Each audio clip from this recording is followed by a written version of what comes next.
So I have an important question. Okay. No. I don't believe you. So maybe not important, but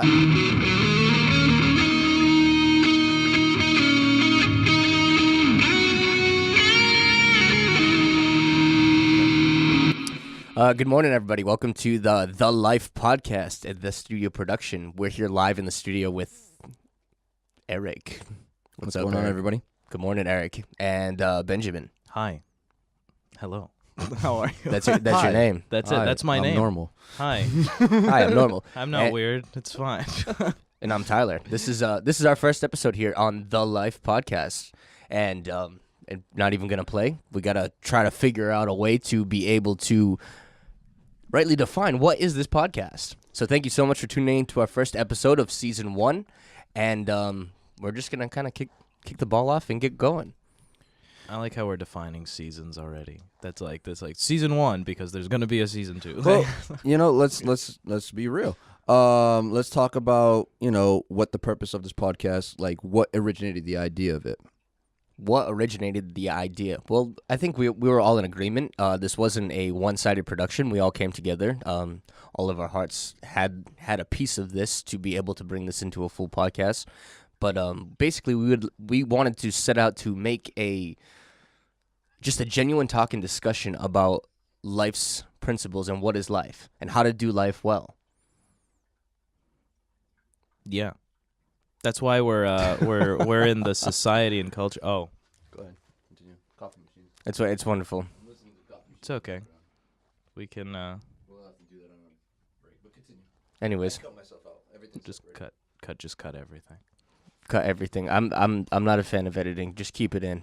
Oh, you just leave. That just was leave the coffee machine in the background. Yeah. This is our first day. Sounds like somebody like just peeing in the background. That's fine. That's fine. That's fine. That's what I was thinking. I was What sitting there a- like, Am I peeing right now?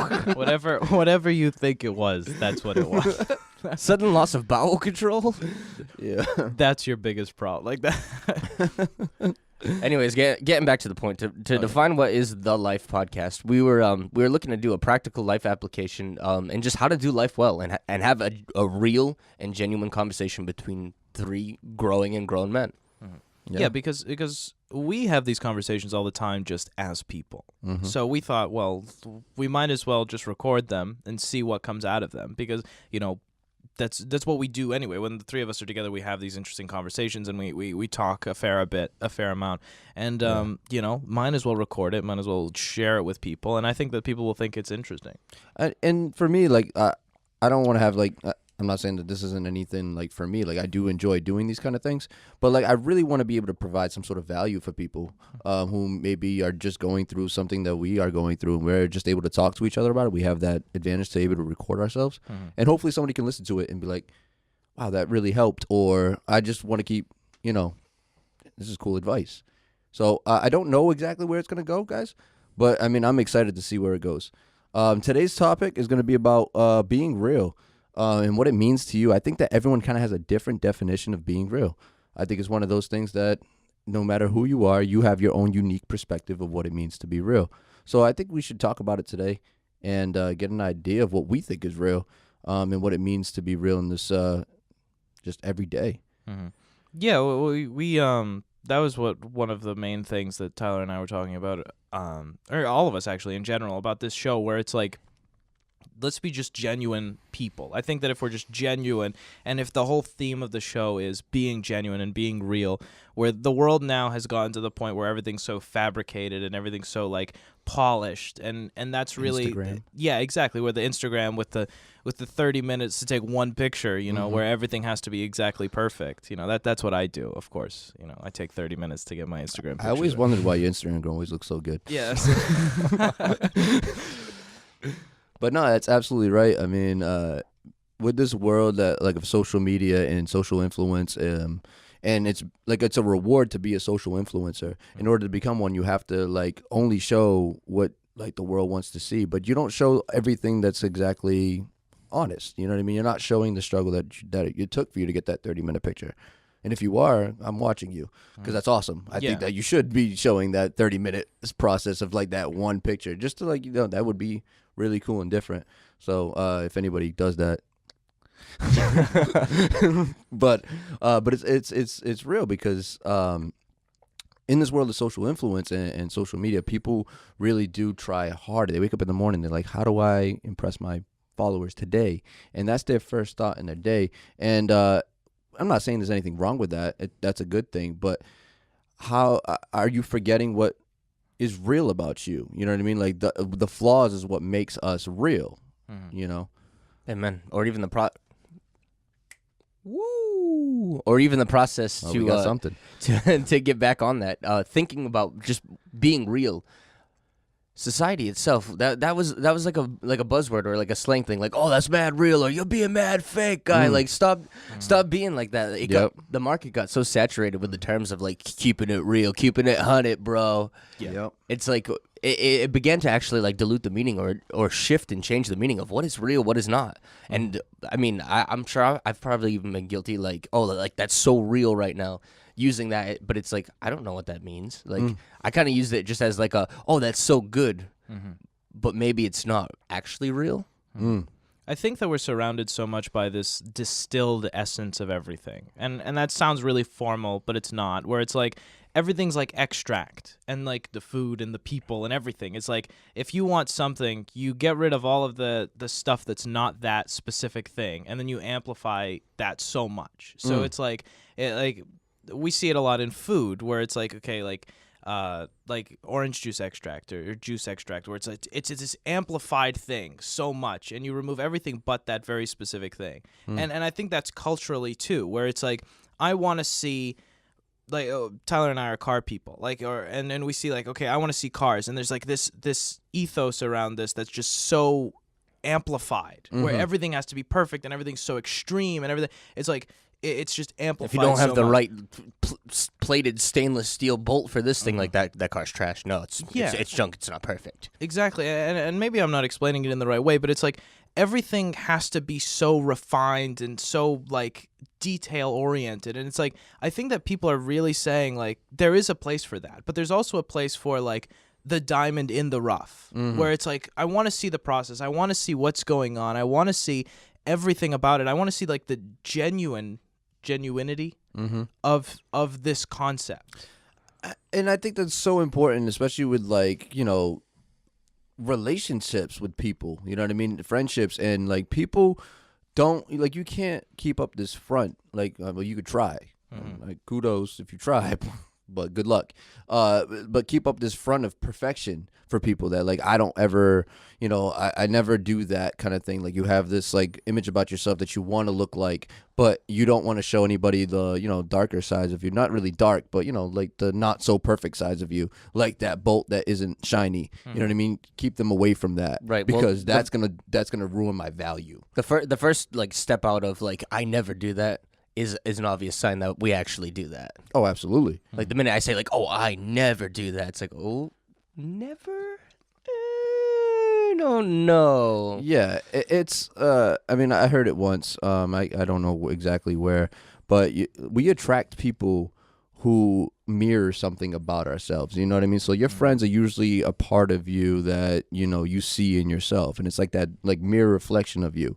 So when you think about it that way, your friends are actually, whatever their faults are, they're probably your faults too. You know what I mean? You're attracted to them for a reason. It might not always be conscious. It might just be in the back of your mind. You may not really realize why your friends are who your friends are. But deep down somewhere, you guys have something in common, and that's a mirror of you. So it's really good to actually get to know these people, show the real you, so that everyone has a better chance of becoming better people. Yeah, absolutely. And that last phrase is a very important concept, where it's like if we look at something that's distilled down, you can't improve something that's been distilled to just one thing, you know, where it's like if we want to improve as people, because that's the goal of this whole concept. It's like humans don't like to just stay stagnant. We get like antsy if we stay stagnant, and just as people too.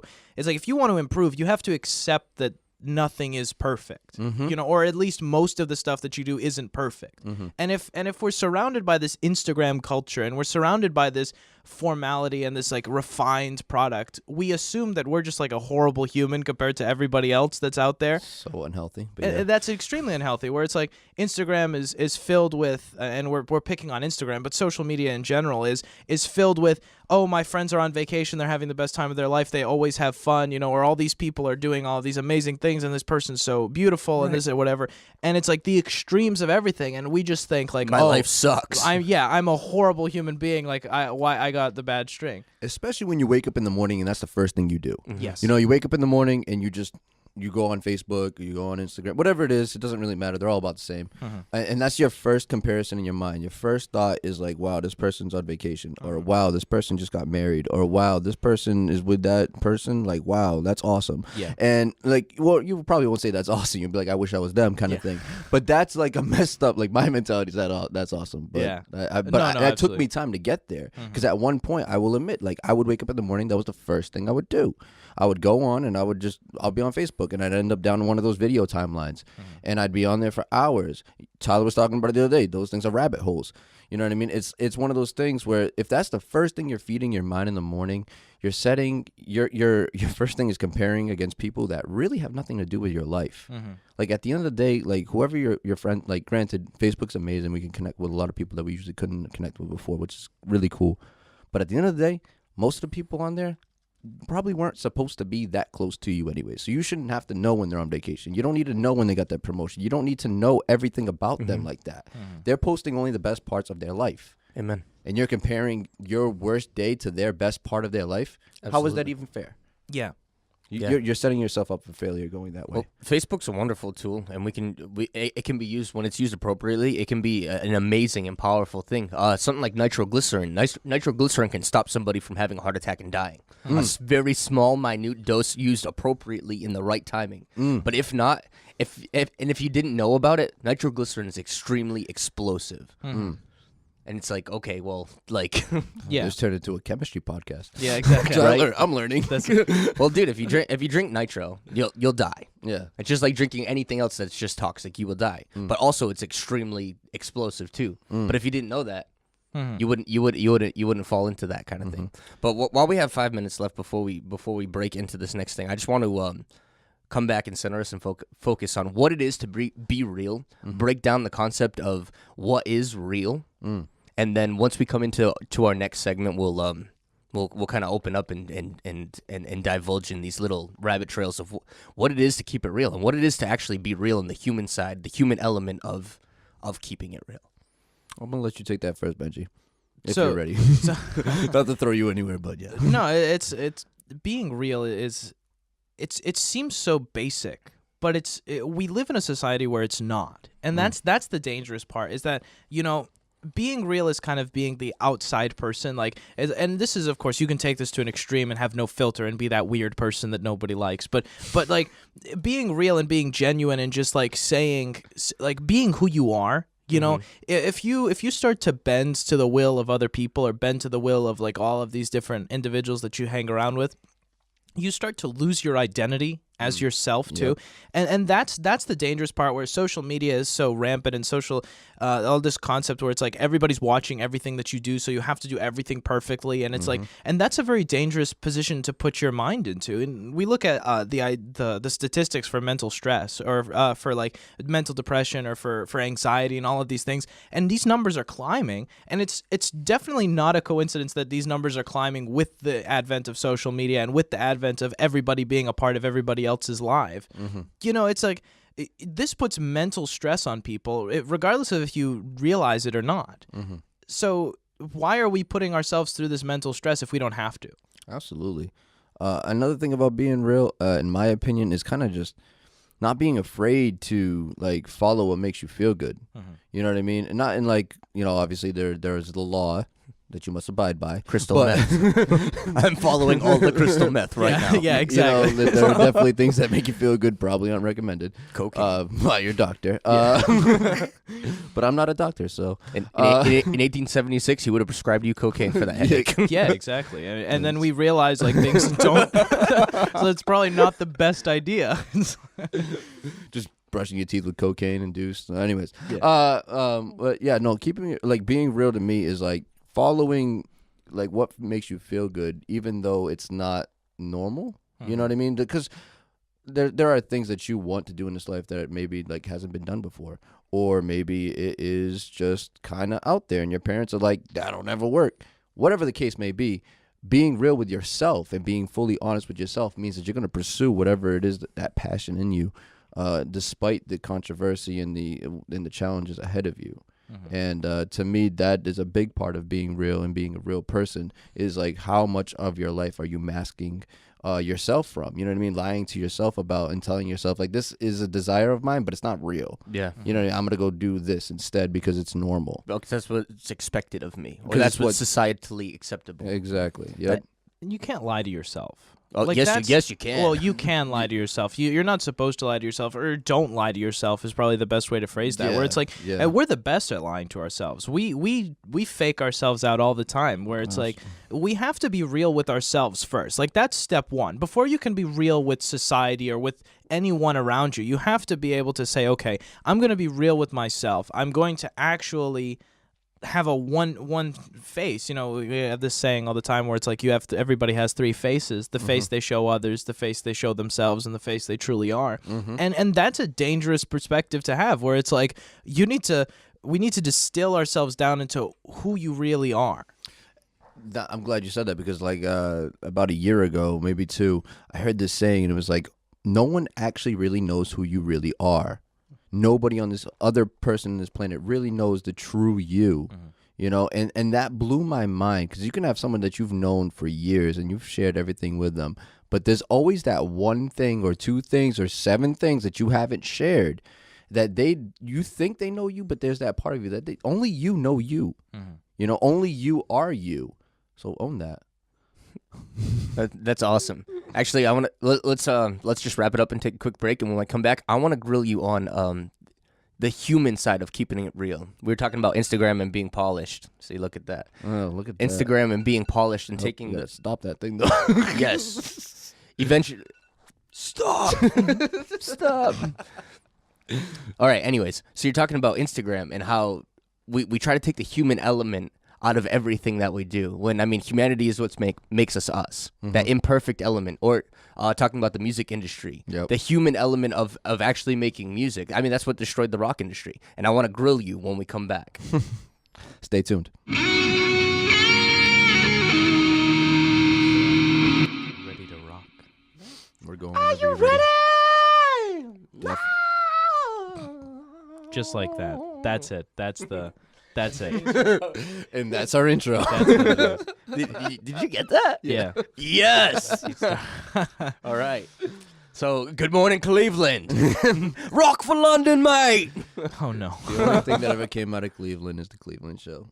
Not the Cleveland Show. Oh, no, never mind. That was the probably Drew Carey Show. I was about to say that was probably like the worst thing to ever have to like do with a Cleveland Show with the still. word Cleveland. Yeah, worst thing that ever happened to Cleveland. That says a lot, because not much going on. Hey y'all. Anyways, I so don't understand any of these references. Good for you. keep it real. Keep it real. Yeah, I'm not even gonna lie. I have no idea what's going on. Oh man. So getting back into this conversation, Mr. Eric. I'm good. Talking about it, we see, especially like in the death of rock and roll music. I mean, being a music producer and everything, you can see that like the removing the human element out of music and quantizing. That would be the term, quantizing every beat to the exact point. Takes it takes the feel, it takes the soul out of what makes music, and it really just genuine. It's peeing in the background again. I'm gonna go. The coffee machine. Keep talking. Anyways, seeing that I'm talking to you as you're walking across the room, going away, Benjamin. Yes. Taking the human element out of anything. Think about it in terms of cars, switching from actually like a manual gearbox and rolling your own gears versus going to some kind of PDK or like automation system. Yeah. For all of you who don't know what a Transmission. PDK is, that's Porsche's dual clutch gearbox, automatic dual clutch gearbox. But yes, if you're not a car person, please bear with us Just because listen, just go. This is our podcast. I don't care. I don't care if they're not car people or not. This is our podcast. Go. there's so much value in manual vehicles, and there's so much value in naturally aspirated, like the raw experience. So Porsche was like, the 911R is going to be the last naturally aspirated manual Porsche that they make, and everybody was like, what? And Porsche was like, yeah, we don't think that anybody's going to buy them. So they sold like 5 times above market value on the used market because everybody was like, I have to get the last naturally aspirated manual Porsche. And then Porsche was like, oh, you guys like naturally aspirated manual cars? Okay, we're just going to make more. And then the value plummeted. And it was like, that's what people wanted. And it's like that real experience. When you start throwing all the technology and all the fancy stuff at it, it dilutes what the experience is.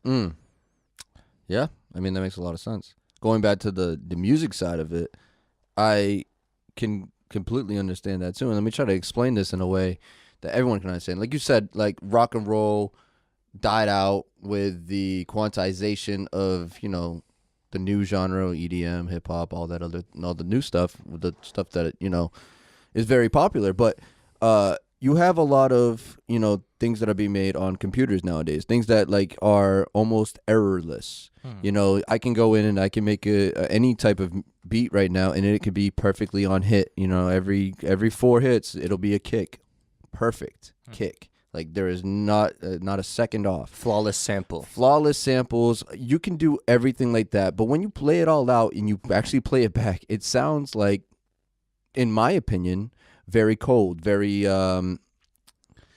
mechanical. Mechanical in a way, like almost like a robot, like a machine hits it. Like when an engine runs, it's like every hit is perfectly on time. It has to be for the engine to run. Don't get me wrong, but with music, for me, I take I'm just gonna say what I do.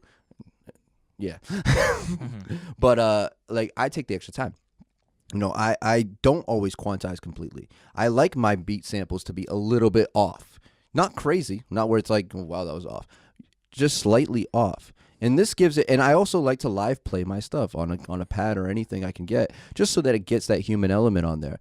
So when you start doing things like that, it brings it back more to a rock and roll stage where like someone's a live drummer's just sitting there and he's going. That 4 kick is not always gonna be on cue. It's just not. It's physically, it's a human element where it's not perfect. Well, and that gives feel too. Just as much as time signature. Yeah, that is where the emotion comes. A delayed kick can add so much to a song because you were expecting something and now something different got thrown into the mix. Now, let me tie this into your personality.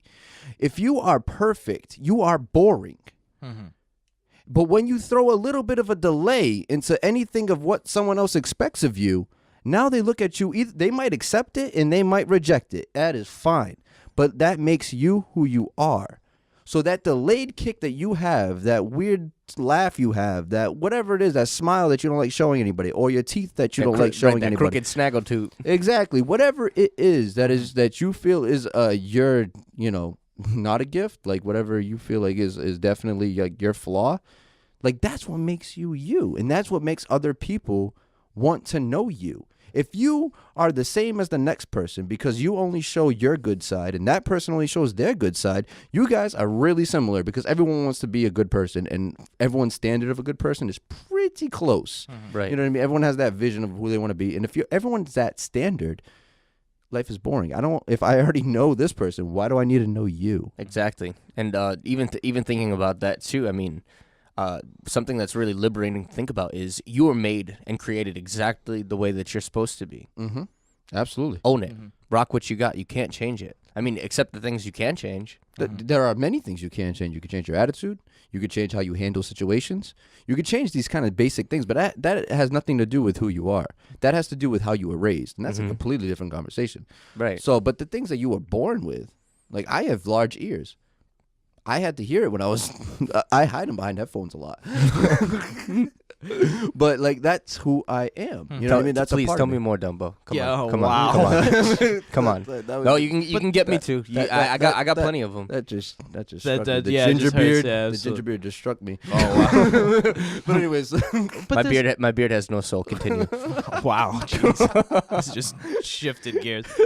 But this concept of rebel culture is so engraved in society now, where it's like the concept of like we have this archetype that's the box, and we like idolize everybody who goes outside of the box, but then we just draw a box around that them. too. Yeah. And because it's like we have the rebel, like the Stanley Kubricks of everything, and it's like, okay, he's outside of the box, and then everybody looks at him and says, oh, that's cool, everybody likes that, so I'm gonna do that too. And then that becomes the new box. And then you have to wait for another rebel to go and do something. And it's like society loves the rebels, but nobody wants to be the rebel. Yep. And it's like that's such a reverse psychological thing where it's all like I idolize that concept of breaking the mold. I idolize the concept of like the Casey Neistats of the world and all these guys who do these amazing things who just go and do whatever they want to do, and everybody's like, oh, that's so awesome, I wish I could do that. It's like you can do that in your day-to-day life.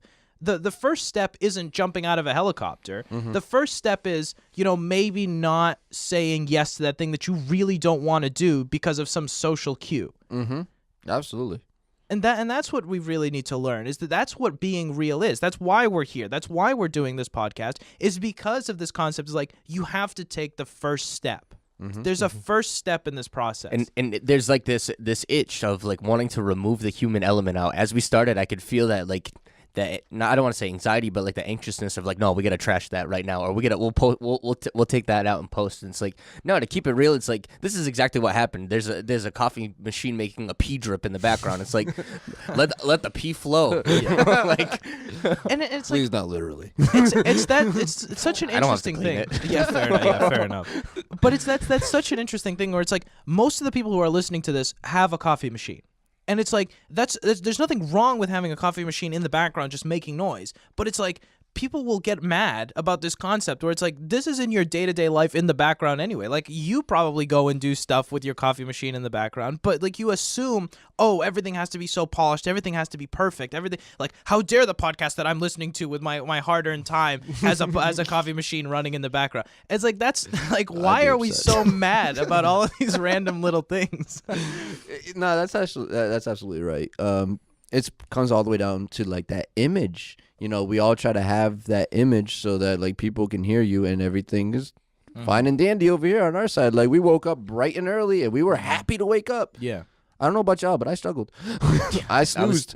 I hit snooze. Well, I mean, this is better than my regular. I woke up happy. Don't get me wrong. I was excited, but it was still a struggle. You know what I mean? But I'm willing to tell people that the struggle was there. Yeah. You know what? Actually, I had a butt to the end of that joke, but I noticed. That's why I was like, but I'll refrain because actually I could take something really serious out of that. I mean that's a big part of being real, and it's not about always having it all together. It's about being honest where you are. I was talking with Benjamin, and I didn't really know where this was going, but like there are people that you even respect whether their character. Like, you don't even have to have character to be real. Like, you can be a giant pile of trash, but if you own that you're a giant pile of trash and you're just this big hot mess, people will applaud you for it and be like, at least you know. Like, and you're not trying to be something that you're not. Absolutely, yeah. And I think that society as a whole respects that. Even if they don't actively say it, they do respect it. Where it's like, like, you're a horrible human being, but at least you don't pretend to be my friend. Like, that's it. Like... Right. Don't give me a fake kiss right now. Like if you're going to be my just straight up, just be there. So I have an important question. Okay. No, I don't believe you. So maybe not important, but I have a question, and I think this might be something that a lot of like at one point I struggled with it, but younger people could be struggling with it now. Is the transition from we'll call it adolescence. You transitioned. Your transition from adolescence. I don't cut anything out, but I will. Yeah, that's it. That was the line. That's where. Listen, you're gonna have to do a lot of editing if that's the case. Probably not. This is all raw. But so the transition from adolescence, like your old friends, into your new friends, or your old friends, and then you become who you are. Because when you're younger, you don't know who you are. You're learning. You're figuring it out. There's a lot of people around you, a lot of weird influences when you're going through public school or private school, whatever it is. You become whatever's around you at the end of the day. But so people get to know you for that. So they think that that's you. They think that's the real you, right? And then they see you, and they start to see you change, and you're changing. Wait a minute.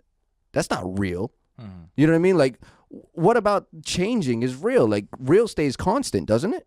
But it's like that weird concept that is in our own minds that society has kind of brought up. You know what I mean? It's that whole diluted word of, I'm real, I'm real, I'm real, I never change.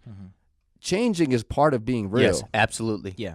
Right? Absolutely. The phrase "that's out of character" is a very controversial one for me, because it's like, if you did it, that's part of your character. But like this is one of those English phrases where it's like the character that they're referring to is kind of like a character in a book or an actor in a movie. It's like you have a predefined notion of who I am. And just because I did something outside of that predefined notion doesn't mean that I'm being not ingenuine with you. In the contrary, I'm being the genuine person that I am. It's just your archetype for me didn't cover this scenario. It's so true. And that's a dangerous place, because and we do it to other people, and we should stop doing that to other people. Like, I have a picture of who Eric is. I shouldn't have expectations for Eric. You know, we impose our own expectations, our own morals, our own ideas on other people, and we say Eric has to fit inside of this little box that I drew for Eric. Now I'm offended. I'm upset because you couldn't dance within the stage that I gave you. Which isn't fair, because who It's are not you fair. to set an expectation of anybody? Absolutely. You know what I mean? Your expectation of somebody is completely selfish, and your expectation of somebody will eventually be broken. Exactly, because if you hang around with somebody long enough, they're going to exit this little box that you have, in a good way or a bad way. And it's Absolutely. just like, why are we drawing boxes around people in the first place? And that brings us all the way back to this Instagram culture, or this concept where it's like, I have a brand. Like, me as a human has a brand. Like, and I've worked with different companies and things like that, where it's like, you have this brand, you have this identity, you cannot leave this box, or else we're going to start losing money, or you're going to start doing issues and stuff. It was Pagani, right? Or who was the guy who left Porsche, like being the head of the 911 production? Yeah. The head of project development at Bugatti. Tell it. Was the senior chief executive. He was part of the board of directors at Porsche, and he said something so real. He said, Porsche is an amazing corporation. They have an amazing product, but they have a history, and you cannot build something radical off of a history. Absolutely. And it's so true, because like, Porsche has a defined thing. Porsche 911s have been Porsche 911s forever. Yeah, and they will not change. They'll make incremental changes, but a Porsche 911 in 50 years is going to look exactly the same as it does today. And it's like, he wanted to go to Bugatti because Bugatti gave him the opportunity to throw away everything and to start from scratch. And that's what we have to do as people. Sometimes you have to be, and I'm a software engineer, so I work with a lot of software engineers, and a lot of people are afraid to start from scratch. And sometimes when you go to a project and it's just broken, you have to throw everything away and you have to start from the beginning. And a lot of people are afraid to do that in their lives. They're afraid to say, I've invested all of this time, I've invested all of this effort into people and into my relationships and into all of this stuff, but I'm not happy. So what do I do? And sometimes the answer is to start from scratch. Absolutely. And thinking about that and thinking about expectations that we have for people and keeping it real, sometimes the best thing we can do to empower others and empower people is that fresh start with a fresh mindset and saying, you know what, I'm going to enable you to be the best you that you can be, because I don't have any preconceived notion of you, or if I do, it is only for the positive, and you're going to walk in those shoes because that's the right standard for you. That's the right measurement for you. There's no faults. There's no failures. There's no awkward teenage phase that you really just like, you stunk at life for X amount of years. But it's like, no, you're Benjamin. You have this company. You have this brand. And I believe in your fullest potential. And sometimes even, they're obviously going to let you down because nobody's perfect. But it's like, I'm going to love you into that place that you're who you're going to be rather than who you are or who you were. And don't get it misunderstood. I mean, I don't think we're trying to tell anybody to like forget your past, because that's not the idea here. The idea is to accept your past. Yes. Not remove your past. Yeah. You can start fresh and still, that the stuff that happened to you happened. You know what I mean? That made you who you are. Embrace that. That's the human element on Instagram. That is the flaws that we're talking about. The flaws is what makes us. who we are. So embrace those things. Like if you were ex-convict and now you're trying to turn your life around, it's going to be hard to erase that memory from people's minds. So you kind of have to embrace the fact that you were an ex-convict, but you've turned it around. And you were talking about character. It comes to a point of rebuilding character. I mean, you can be your character can be bankrupt. Mm-hmm. You've been written into this mold of I'm an ex-con. I was an ex-drug addict. I'm ex this person. And I need to live in those shoes and that role that I've been written into. When it's like, okay, no, I have to rebuild the character. Somebody says I'm late all the time. Well, that means I just have to start showing up all the time so that people's impression of me is, no, he shows up all the time, on time now. Yeah, absolutely. Yeah, we talk about the concept of social credit. That's something that I've written a lot about, but not published. But this concept of this social credit, where it's like everybody has a social credit score, like a theoretically social credit score, where it's like the people around you see something and say like, okay, this person, either metaphysically or just like subconsciously, where they say like, okay, this person is worth X amount, and based off of that social credit score, we have how much we trust the person and how much other people affect your like social credit. And it's a very large concept, and I don't know if we have time to go over it right now, but that's the core concept, where it's like, how do you improve your social credit score? You have to start actively attacking the things that lower it, just like a normal credit score. Where it's like, your normal credit score that the Bank of America denies you your mortgage because of, it's like that. The reason why they say no is because they don't trust you.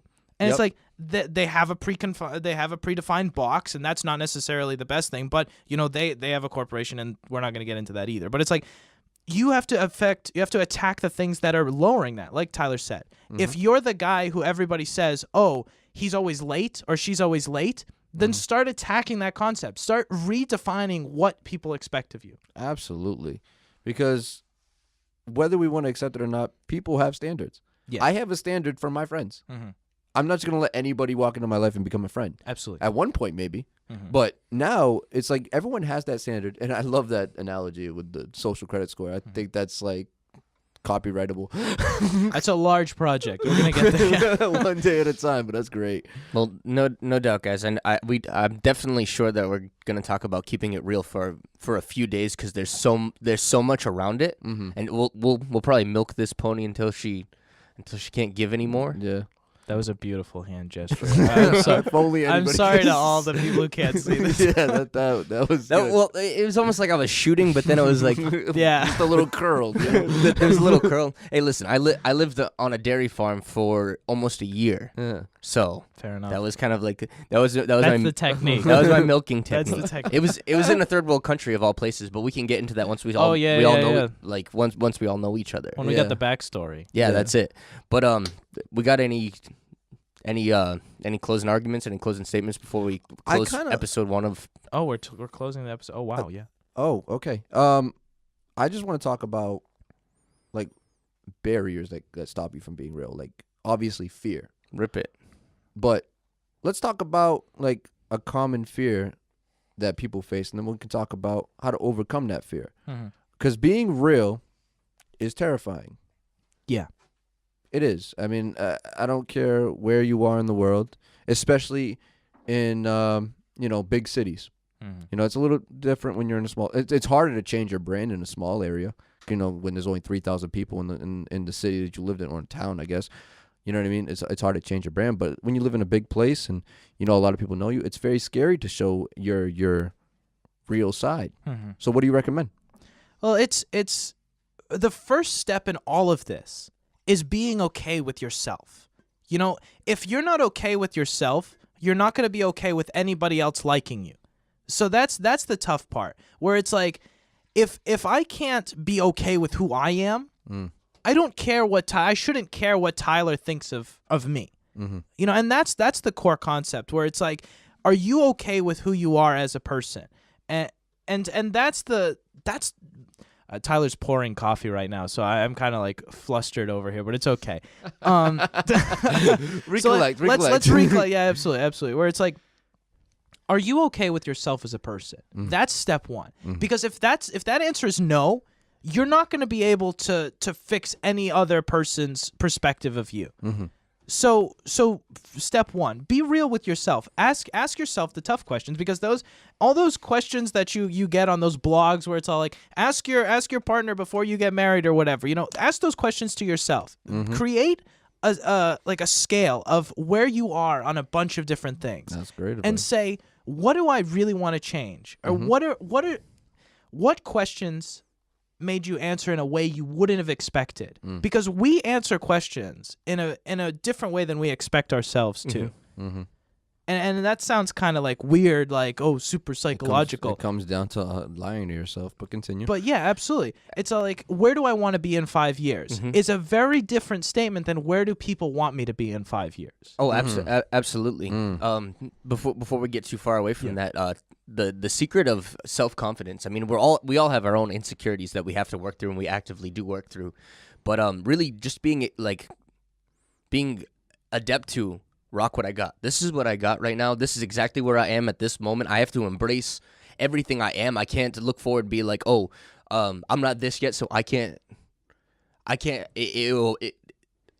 paralyzed because I can't move into this because I don't have this certain character skill, or I'm a little scared, or whatever that is.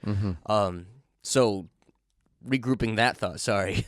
You gotta rock what you got, and that's the secret of being self-confident, and then moving forward and progressing, like you said, being proactive to walk into those sets saying, okay, well, somebody asked me this tough question. Why did that bother me? Why was this person talking about being on time all the time, and I started getting mad about it? It's probably because I have something I need to change.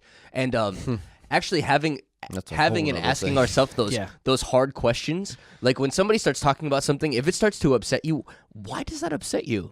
Is that a character trait within myself? It's like, do I have that problem, or why does that person irritate me? Yeah, that's a big one. Where it's all like, if you have a person in your life who you really dislike, like Jeff, don't take that as a bad thing. When you see somebody who irritates you, that's a tool to become a better person. Because not even if you improve on that thing, but it's like identifying what character trait that person has that bothers me, and why does that bother me? Then you can utilize that to gauge other aspects of your life. And that's being able to do that on a micro level. That's such a core concept that we have to implement into our lives. So, I mean, I think the biggest tip that I got out of that from listening to you guys is, if you are afraid to show your real self, well, get to know yourself first. Yeah. Because you're stuck with yourself. Oh, absolutely. Yeah. That's it. You're stuck with yourself. And at one point in my personal life, that was a problem. But I had to come to terms with myself, get to know myself like I never knew before, and I realized, well, you got to be willing to be vulnerable and put it out there. You were talking about I didn't like it because I had big ears. I'll get vulnerable too. Until I learned that concept of, you know what, I can't change it, so I got to rock what I got. I mean, I got freckles growing up. I had a huge overbite. I had huge buck teeth. I was not the epitome of always cool. Yeah. I mean, now it might be a little different, you know what I'm saying? This beard does wonders. Absolutely. But I mean, there's things that we don't like, and it comes back to that thing I was saying before. Like you gotta accept those things you can't change, and then move forward and be like, okay, well, whatever I can do, whatever I can change, I need to be proactive to work on that so that I'm happiest with the result that I have. Let's face it, nobody looks at you like you look at yourself. Yeah. We judge ourselves. Stop looking at me. Like, no. Like, people have this weird concept, like when they're in public, that everyone's looking at them. Yeah. It's like this weird misconceived concept of no one actually cares. Yeah. The thing is, you can sit there in public and just kind of swing your hips, and nobody will look at you. Try it. That's the biggest thing. Yeah, it's like everybody's looking at me, but I look at nobody. Yeah. So and we expect everybody to because we're the main character of our own movie. You are, yeah. So it's like I am the only perspective that I will ever see. And it's all so we think that everybody else obviously is a part of our lives, but it's no, not necessarily. You are only a part of the people's lives who you want to be a part of, and they're only part of your life if they want to be a part of it, you know? And that's there was this meme-ified concept, but it had a good core concept, which was the YOLO movement, which became a joke. But that core concept of you only live once, so it's not worth regretting the time that you did have. And that's such a core concept where it's if you're gonna wake up every single day and just be miserable. Like, what's the point of doing all of this? Where it's like you have to be happy, you have to want to like move forward. If you're living a miserable life, change it. Yeah, Because that's my number one tip. First of all, before you even start liking yourself. absolutely. You And live- it's like, yeah. what's the like, and this is like the core. Or this we have issues with large issues with depression and with anxiety and all of these things. And it's like, I think that a core concept, of course, there's a chemical reason for it too, but I think a core concept is like people are just not happy. Mm-hmm. They're just not happy with where they are, and they just do they do the 2-minute rice routine, and they expect something to change, and and that can't happen. Yeah, everything takes time. Absolutely. And thinking about that too, you're saying about a chemical side of depression. Yeah, there can be chemical imbalances that cause depression, but a lot of times our bodies will adapt and react because there are endorphins that come from being depressed and being stuck in that cycle of depression where it's like, okay, now my body is adapting to living this sad, depressed, defeated, tolerated lifestyle, or this tolerated place, like, oh, I always have to just live there and work overtime at the bank, and and vida sing, and life is just like that, you know. Oh, my life is just like this. I have to accept it, and that it and just let it be. So I live in this depression of it can never change, when that's that is a lie. That concept of tolerance is so big, where it's like if your tolerance is big enough, things get sloppy. That's what a tolerance is. When you machine something, it's how much slop you can have in something. And the more precise, the more important something is, the slop and the tolerance has to be smaller and smaller, because it serves a specific purpose. And so often in our lives, we have such a massive tolerance, and we say like, okay, I'm going to live my life within these massive bounds, where it's like, I don't care if my life swings wildly horribly or wildly amazingly, I don't care. And we have to narrow down that tolerance, and we have to say, no, I'm not going to live a life where I'm sad. I'm not going to live a life where I'm just trudging to work every single day of my life, and I'm going to cry when I get home, and I'm going to be. You can't have a tolerance like that. Absolutely. But that's keeping it real. To tolerate and to take it on the chin and not and not further better yourself and quote unquote be true to yourself, as prostituted as that term can become. That's so true, and that's the biggest aspect of keeping it real, is to further better yourself and to follow that line of thought of what you're saying is, I need to live on purpose. I need to be proactive in my decisions so that it guides my life in the right way in which it should go. Absolutely. There's this old Portuguese, this is going to be my last statement because I know we're running out of time. There's this old Portuguese guy that I know who's an amazing individual because he comes up with the best one-liners. And he said in Portuguese, it translates to, everybody pulls to their side because nobody's going to pull for you. And the core concept is, don't blame other people for doing what they need to do to make their life better, because you're supposed to be doing the same thing. Nobody's going to make your life better for you. You have to do it yourself. Absolutely. So go and pull. Yeah. Yeah. That's absolutely accurate. Everyone's going to do what's best for them.